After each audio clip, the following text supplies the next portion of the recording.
So I was sleeping today, as I do, and a great question came to me in my slumber. If every JoJo's Bizarre Adventure protagonist were to go head to head in a fist fight, who would win?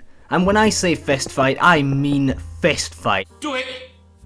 Fucking hell, you hard bastard! There's no room for any stands or hamming in this competition.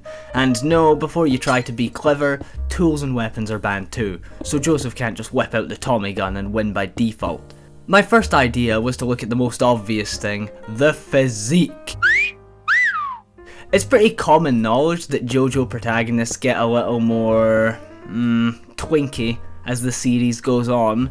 We go from beefcakes like John and Joe to Slim Jims like John and Joe. But you know, appearance can be deceiving. The paraplegic might beat the bear. Maybe. Jonathan Joestar, the gentle giant and the one who started it all. This man must be the illegitimate child of Hercules or something, because holy shit, look at these genes! You're telling me that these are his parents? Really? They look like they eat soup with a fork! This guy grows up to be 6'5" and 231 pounds. That's like a small washing machine, or 230 cans of soup. Maybe. I don't know. Look, I failed maths, take all that with a grain of salt. His friends at college used to call him the British Bulldog. Probably. Again, I don't know, I'm assuming. Point being, he's a big boy, and his feats of strength are nothing to scoff at. What's scarier than a man built like a brick house? A man built like a brick house who is ready to throw down. Jonathan has some boxing training, so his muscles aren't just for show. If he wants to rip you a new one, you better believe he has the ability to do so. The dude tore off a metal collar as thick as a train car. Granted, he had help from his funny little breathing, but I digress, that is still insane. He also casually lifted a boulder submerged under heaps of freezing water. I've never seen anyone talk about this, but this is absolutely bonkers. 1, this is in England, so the water's going to be bloody freezing, meaning Jonathan's muscles are already going to be tensing up. 2, he's not in a paddling pool, he's at the bottom of a lake. The water pressure is going to be actively working against him. And 3, he isn't even at full stamina. He's been trekking through the countryside all day with the wagon and the Zepp. Even with all of that working against him, he still manages to haul that stone off the floor. What a beast. Truly, an inspiration to us all. And yeah, I guess he beat an immortal vampire too, but that's neither here nor there. You know, I'm more impressed by the boulder. Coming in next, Joseph Joestar, coming in at a whopping 6'5", 214 pounds. This man is nothing to scoff at either. You know what's crazy though? Jonathan is 15 pounds heavier than Joseph. That's about a bowling ball, which, you know, doesn't sound like much on paper, but have you ever been cracked across the skull by a bowling ball? Didn't think so. That 15 pounds is making a world of difference. But then again, Joseph is a dirty little cheater.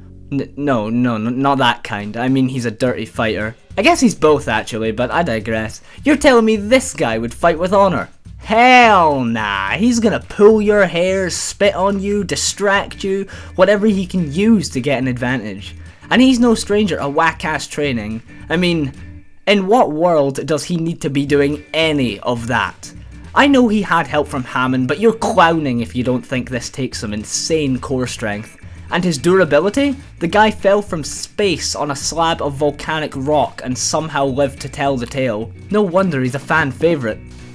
Jotaro Kujo, 6'5", 181 pounds. Okay, now we're getting into some skinny boys.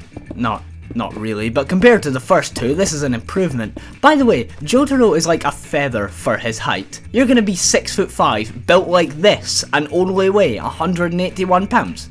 Is he wearing helium balloons under his jacket or something? It's kinda tricky to measure Jotaro's hand-to-hand prowess though, given that he's the first JoJo to rely mainly on his stand. The bridge incident gives us a pretty good idea of Jotaro's core strengths. Doing this pose already makes him fitter than like 90% of people, and when you consider he held this pose with someone standing on top of him, you get a pretty good idea at this guy's level of strength.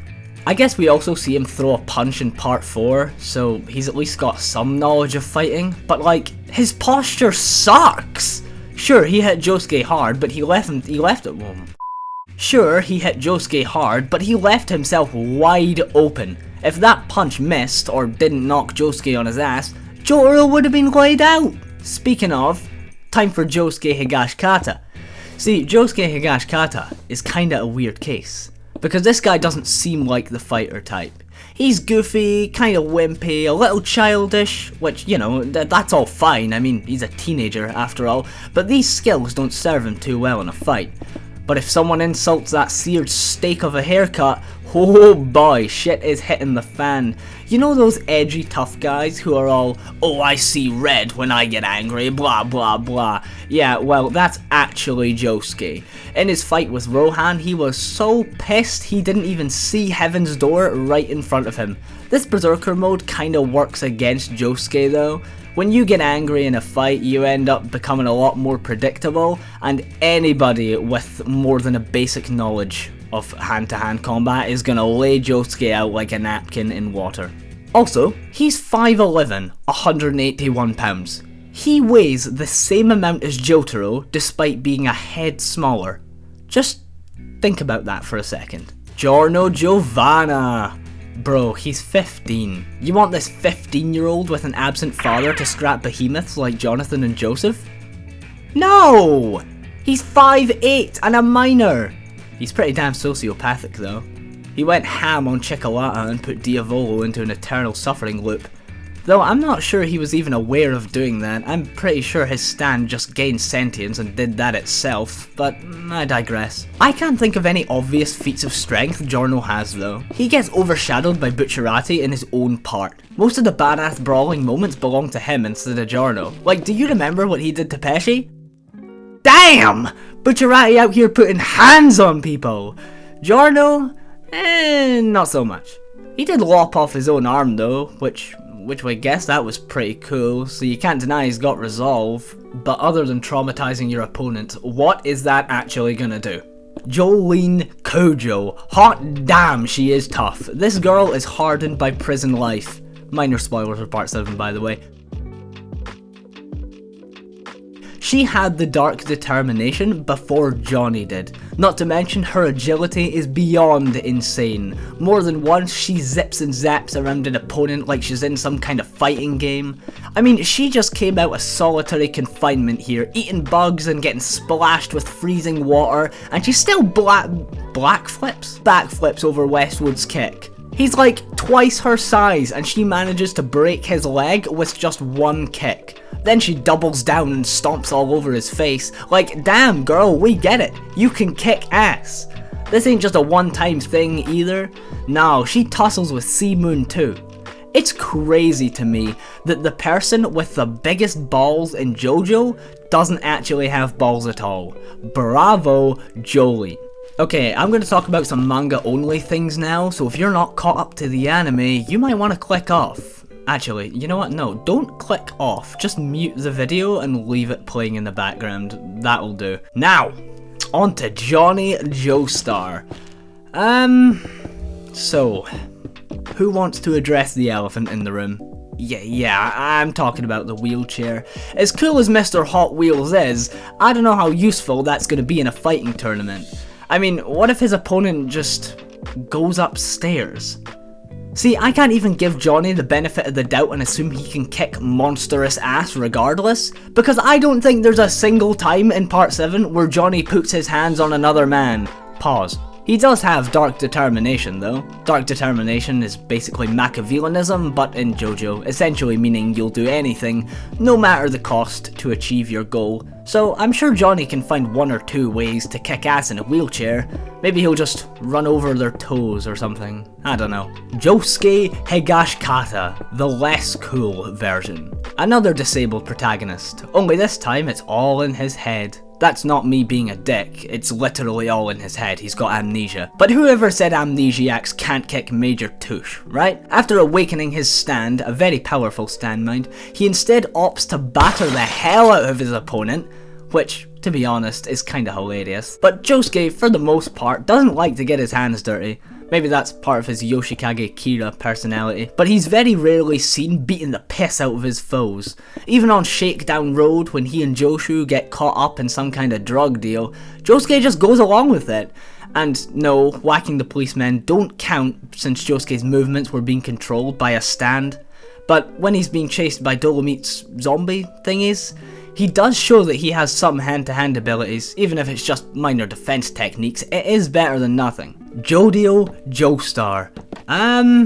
This might be a bad time to mention that I'm not actually caught up with part 9, so maybe Jodio kicks ass? I read the first couple of chapters and remember something about an antisocial personality diagnosis, so it's more than likely Jodio is going to have dark determination somewhere down the line. His introduction is similar to Joseph's though, given that both of them begin their parts by assaulting corrupt police officers, so that's cool, I guess.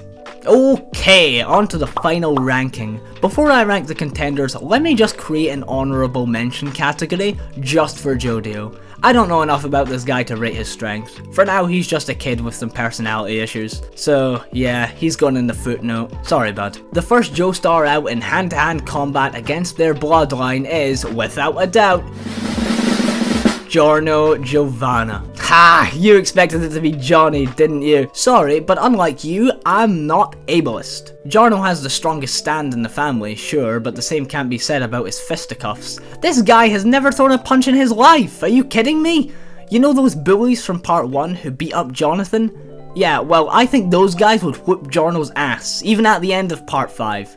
Without his stand, obviously. I mean, what is Giorno actually gonna do in a fight? Cry to his mum? No! She's dead! Giorno loses 100% of the time to everyone in his family tree. Okay, now it is actually time for Johnny. I'm sorry, bud, but the wheelchair is a massive nerf. You could be Mike Tyson, but without functioning legs, you're at a huge disadvantage, both in height and in agility. Footwork is one of the most important aspects of fighting, and, well, Johnny doesn't have any footwork, or legwork for that matter. I guess he could roll over his opponent's toes, but unless you're Giorno, that's not gonna deal any real damage. Sorry Johnny, but the minute you run into Joseph, you're getting tipped out of your chair. Game over. Coming in next is Josuke Higashikata, the less cool version. Josuke is our first competent fighter, but he's still on the weaker end of the spectrum. Josuke can throw hands, but he's one of those people that tries to find every solution before resorting to violence. Which is a good life skill, but not a good fight skill. By the time Josuke hatches a plan to beat the rest of the Joestars, he's taken a left hook from Jotaro and is out cold by the side of the ring. Brains over brawn, I guess, but that only applies when you're not in dropkick distance. Following Josuke out of the ring is also Josuke, but this one has anger issues. Josuke and his hair make a better duo than anyone else in the series. You insult this guy's lineup and he's charging you like an angry bull. If he claps you round the chops in this state, you'd best believe your head is going to be rattled. And he won't just hit you once, he'll beat you till you're unconscious. And if this is manga Josuke we're talking about, where he's all buff and bothered, you'd best say your prayers and make your bed, because ain't no way you're beating up this guy. But again, it's a double-edged sword. Anyone with a lick of fighting knowledge can use Josuke's anger to their advantage. And, well, the rest of our contestants all have a little bit more than basic fighting knowledge. Next out is Jotaro Kujo. I still think it's hilarious that Jotaro and Josuke weigh the same amount. Like, sure, Jotaro is muscled like a roid rager, but he's gotta be on keto or something like that, because ain't no way. Anyway, I won't deny that height does play a pretty big role in good old-fashioned fisticuffs, and Jotaro towers over a lot of these people. But, like, I severely doubt Jotaro's actual fighting ability. I think Star Platinum made him lazy because after getting one good hit in, he's leaving himself open to counterattacks. He's essentially posting up a sign on his forehead saying, "Hey, hit me back!" And no offense to the guy, I really don't see Jotaro winning a fist fight with either Jonathan or Joseph. Speaking of, coming in next is our gentle giant, Jonathan Joestar. Okay, put your damn pitchforks away. I know this is a hot take, just let me explain. I know a lot of you were probably expecting Jonathan to win. I mean, he's by far the buffest JoJo and has some of the greatest feats of strength, not to mention he's massively likeable, a true gentleman, and overall the embodiment of masculinity. And that is exactly why he won't win. We're pitting the Joestars against each other here, folks. You're telling me that Jonathan Joestar is gonna put hands on a woman?